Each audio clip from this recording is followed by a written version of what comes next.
नमस्कार, हिंदी खबर देख रहे हैं आप और अपना उत्तराखंड के साथ मैं शीतल शर्मा। बुलेटिन की शुरुआत करेंगे देहरादून की बड़ी खबर से, जहां सीएम धामी श्रद्धांजलि दी है। सीएम धामी ने कारगिल विजय दिवस पर शहीदों को श्रद्धांजलि अर्पित की गई। शहीदों के नाम के नारे गूंजे और आपको बता दें सीएम धामी ने शहीदों को नमन भी किया। तस्वीरें भी आपके सामने। दरअसल आज कारगिल विजय दिवस मनाया जा रहा है, इसी पर आज शहीदों को श्रद्धांजलि दी गई। शहीदों के नाम के जबरदस्त तरीके से नारे गूंजे। जिन शहीदों ने हमारे देश की सुरक्षा के लिए, हमारे देश की आन बान शान के लिए अपनी जान न्यौछावर की है, अपनी शहादत प्राप्त की है, उन तमाम लोगों को, उन तमाम शहीदों को आज पूरे देश में याद किया गया। और देश के साथ साथ उत्तराखंड के देहरादून में भी सीएम पुष्कर सिंह धामी ने इन शहीदों को श्रद्धांजलि दी।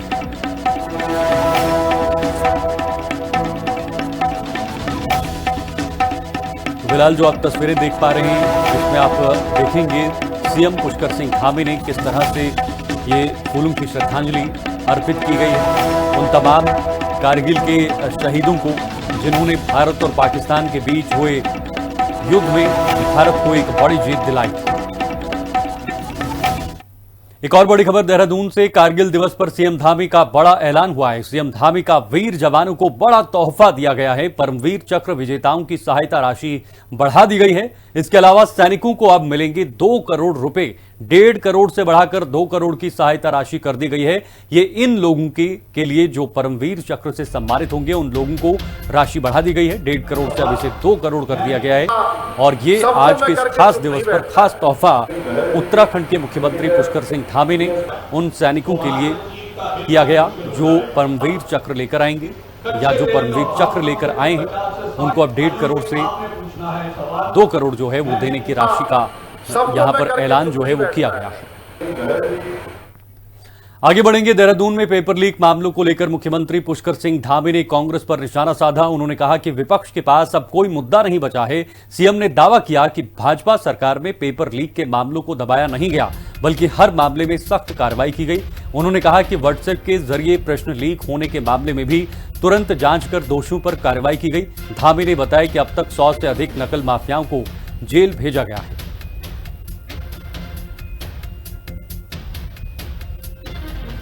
देखिए, राज्य में कांग्रेस के पास कोई मुद्दा नहीं है। उनके समय में नकल होती थी तो कार्रवाई नहीं होती थी। हमारे समय में अगर कोई भी प्रकरण आया तो हमने उसको कभी छिपाया नहीं है, हमने उस पर कार्रवाई की है। और जो ताज़ा प्रकरण आया है उसमें भी पूरी कार्रवाई हो चुकी है। और वो एक सेमेस्टर, चूँकि इंजीनियरिंग के सेमेस्टर का एग्ज़ाम था, इंटरनल उनकी परीक्षा थी, वो किसी व्हाट्सएप ग्रुप पर ऐसी सूचना आई थी कि वो प्रश्न पत्र, उसमें कुछ जो प्रश्न पत्र हैं उसमें से कुछ प्रश्न पत्र आए, तो हमने तत्काल कार्रवाई की है। और जो भी उसमें दोषी हैं उनके खिलाफ कार्रवाई हुई है। और पहले भी हम 100 से अधिक नकल माफियाओं को जेल भेज चुके हैं। जबकि इनके कार्यकाल में चाहे वो पटवारी भर्ती का प्रकरण हो, दरोगा भर्ती का प्रकरण हो, या उत्तराखंड टेक्निकल बोर्ड का प्रकरण हो, या UKSSC के प्रकरण हो, उन पर किसी पर BDO की भर्ती का प्रकरण हो, किसी पर कार्रवाई नहीं हो, उन सभी पर हम ही ने कार्रवाई की है।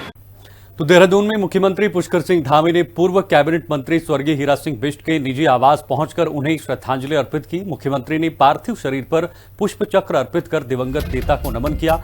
इस दौरान उन्होंने शोक संतप्त परिजनों से मुलाकात कर अपनी संवेदनाएं व्यक्त की और उन्हें ढांढस बंधाया। मुख्यमंत्री धामी ने हीरा सिंह बिष्ट के निधन पर दुख व्यक्त करते हुए उनके सार्वजनिक जीवन और योगदान को स्मरण किया।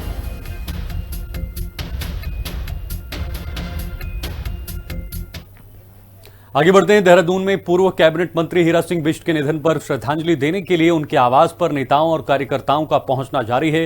कैबिनेट मंत्री खजान दास और रायपुर विधायक उमेश शर्मा काऊ ने पहुंचकर दिवंगत नेता को श्रद्धांजलि अर्पित की। वहीं कांग्रेस प्रदेश अध्यक्ष गणेश गोदियाल, पूर्व मंत्री हरक सिंह रावत, प्रीतम सिंह सहित कई वरिष्ठ कांग्रेस नेता और कार्यकर्ता भी उनके आवास पहुंचे।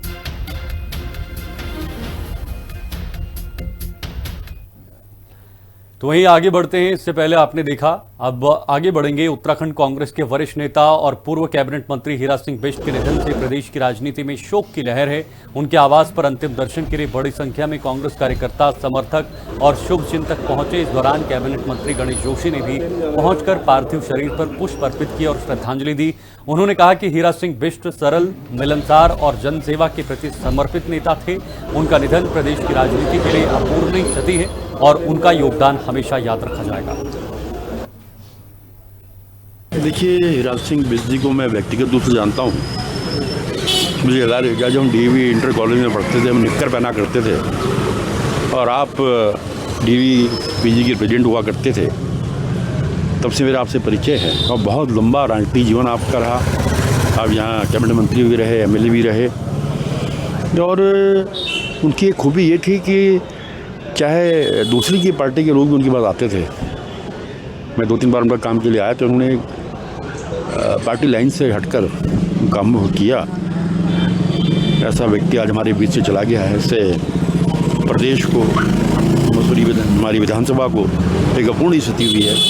मैं ईश्वर से प्रार्थना करता हूँ कि इसके परिवार को इस असीम को दुख को सहने की शक्ति प्रदान करे। प्रभु से प्रार्थना। इधर उत्तरकाशी में कारगिल विजय दिवस के अवसर पर ज्ञानसू स्थित शौर्य स्थल में वीर शहीदों को श्रद्धांजलि दी गई। समारोह में गंगोत्री विधायक सुरेश चौहान, जिलाधिकारी प्रशांत आर्य, पुलिस अधीक्षक कमलेश उपाध्याय सहित अधिकारियों और जनप्रतिनिधियों ने शहीद दिनेश चंद्र कुमाई के चित्र पर पुष्पचक्र अर्पित कर नमन किया। कुमाऊं रेजिमेंट आईटीबीपी पुलिस ने गार्ड ऑफ ऑनर दिया। इस दौरान शहीद की पत्नी वीर नारी अनीता देवी को सम्मानित किया गया। कार्यक्रम में देशभक्ति गीत, सांस्कृतिक प्रस्तुतियां और पूर्व सैनिकों का सम्मान भी किया गया।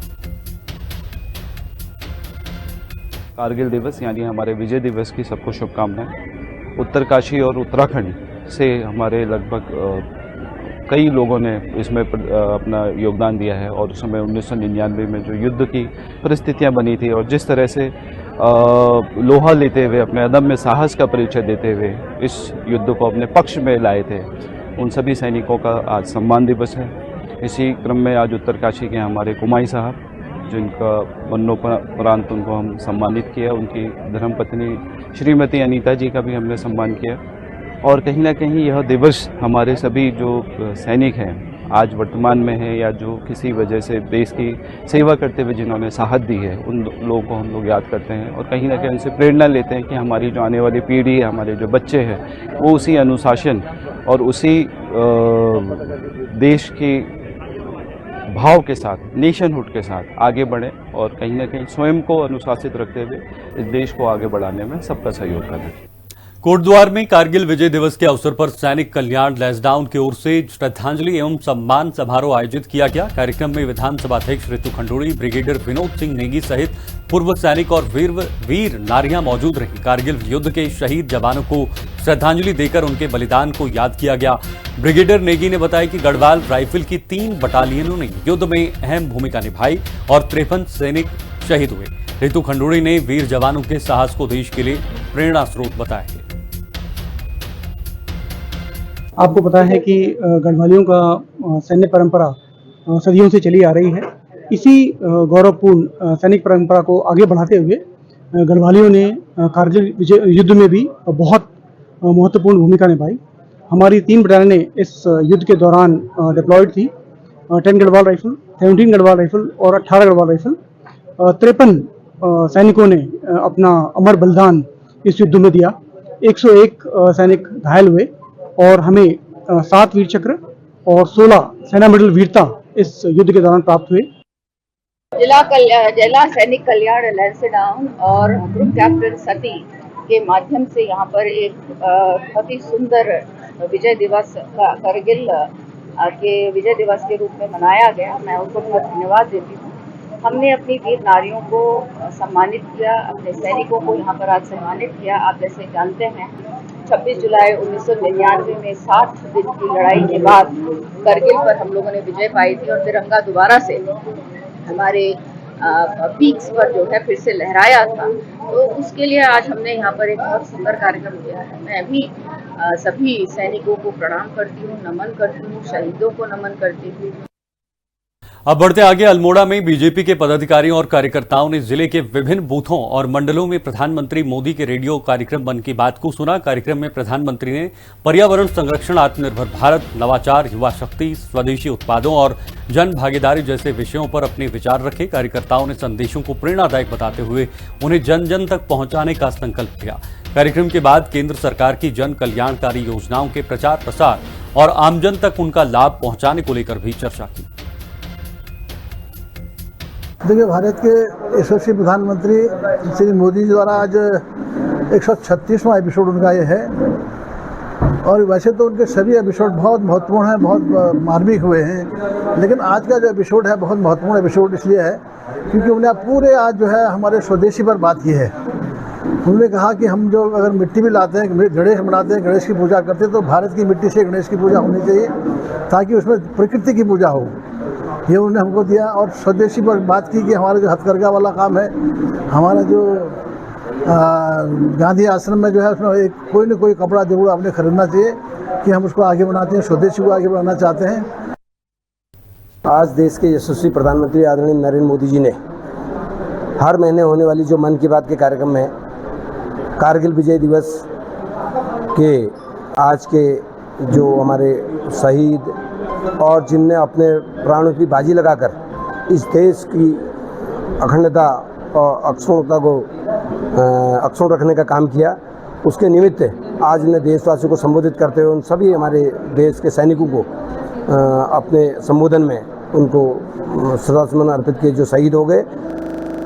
आज जो कि मन की बात जो हमारे देश के ऐसे यशस्वी और ऐसे प्रेरणास्रोत प्रधानमंत्री जिनको पूरी दुनिया मानती है, तो आज जो पूरे काफ़ी लंबे समय से माननीय प्रधानमंत्री जी का संबोधन पूरे देश को मार्गदर्शन रहता है मन की बात के द्वारा, तो आज हमने 136वां एपिसोड माननीय प्रधानमंत्री जी के मन की बात के विचारों को सुना और जो उन्होंने देश जो 1999 में भारत माता के लिए, इस देश के लिए जिन वीर सैनिकों ने लड़ाई लड़ी थी पाकिस्तान के खिलाफ, तो उसमें हमने विजय प्राप्त करी थी, तो उसके बारे में भी उन्होंने जो प्रेरणा संदेश दिए, ये वास्तव में हमारे लिए अनुकरणीय है, प्रेरणादायक है।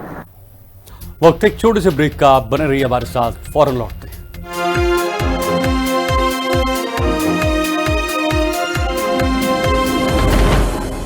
शादी का किचन महके जहां, गोल्डी किचन किंग मसाले हो वहां। गोल्डी लाई है फ्रेश लॉक टेक्नोलॉजी जो रखे मसालों को हर समय फ्रेश।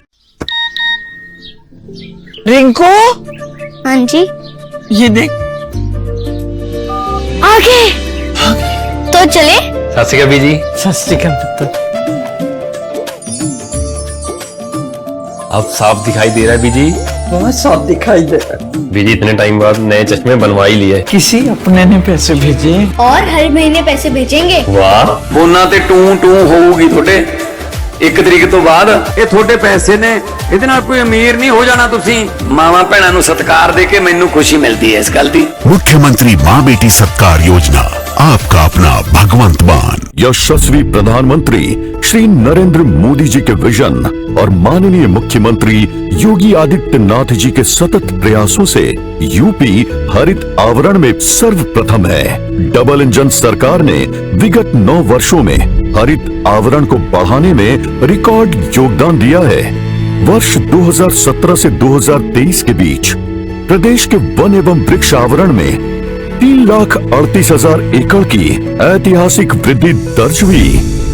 केंद्र की ओर से देश के विभिन्न राज्यों को इस महाअभियान में 100 करोड़ पौधारोपण का लक्ष्य दिया गया था, जिसमें यूपी की भागीदारी 30 करोड़ थी। विश्व पर्यावरण दिवस पर 5 करोड़ तथा 12 जुलाई को 35 करोड़ पौधारोपण करके यूपी ने इतिहास रच दिया।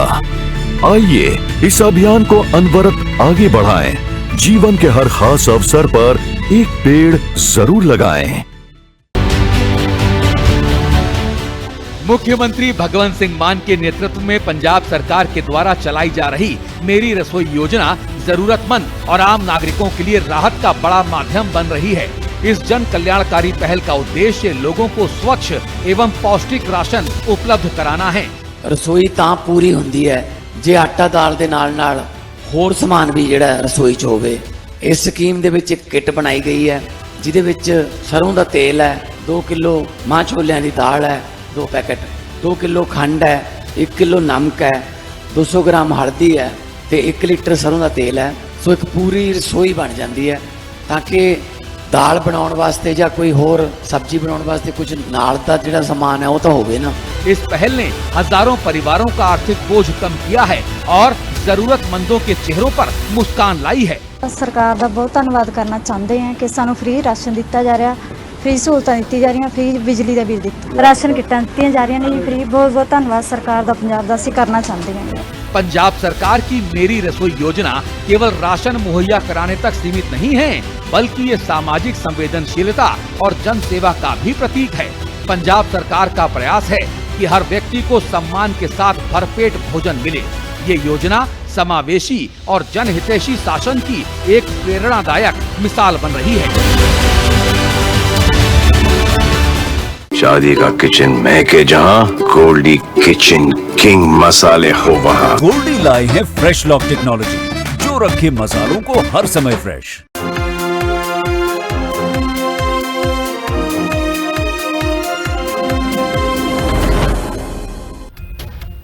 ब्रेक के बाद एक बार फिर से आप सभी का स्वागत है। आगे बढ़ते हैं। हरिद्वार में प्रधानमंत्री नरेंद्र मोदी के रेडियो कार्यक्रम मन की बात का 136वां प्रसारण शिवालिक नगर मंडल रानीपुर विधानसभा के बूथ संख्या 126 पर भाजपा कार्यकर्ताओं और क्षेत्रवासियों ने सामूहिक रूप से सुना। इस अवसर पर शिवालिक नगर पालिका अध्यक्ष राजीव शर्मा ने कहा कि मन की बात केवल एक कार्यक्रम नहीं बल्कि देशवासियों को जोड़ने और सकारात्मक दिशा देने का माध्यम है। उन्होंने कहा कि प्रधानमंत्री मोदी का ये कार्यक्रम देश हित से जुड़ा होता है, जिसका लोग पूरे महीने इंतजार करते हैं।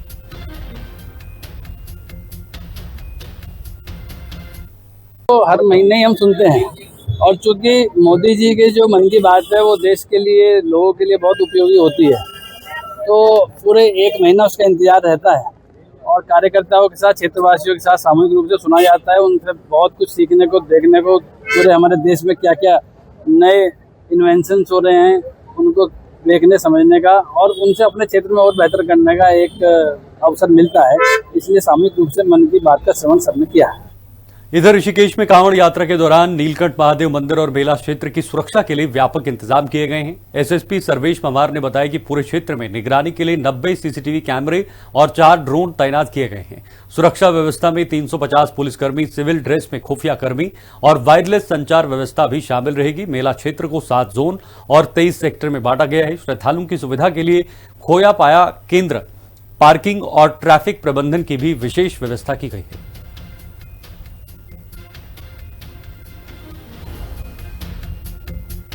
अगली खबर की तरफ बढ़ेंगे। मुनिकीरेती में सावन माह में कांवड़ यात्रा को सुरक्षित बनाने के लिए पुलिस ने मालवाहक वाहनों में सफर कर रहे कांवड़ियों के खिलाफ सघन चेकिंग अभियान शुरू किया है।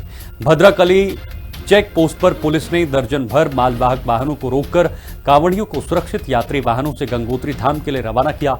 इस दौरान श्रद्धालुओं को सड़क सुरक्षा नियमों और मालवाहक वाहनों में यात्रा के खतरों के प्रति भी जागरूक किया गया। एसएसपी श्वेता चौधरी के निर्देश पर इंस्पेक्टर प्रदीप चौहान के नेतृत्व में अभियान लगातार जारी है।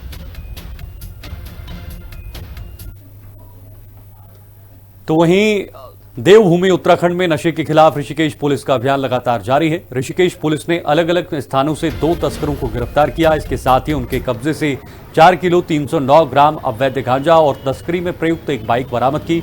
ऋषिकेश पुलिस ने वाहन चेकिंग के दौरान हाथरस निवासी नौरंगी लाल को गिरफ्तार किया। वहीं दूसरे तस्कर को चंद्रशेखर नगर से गिरफ्तार किया है।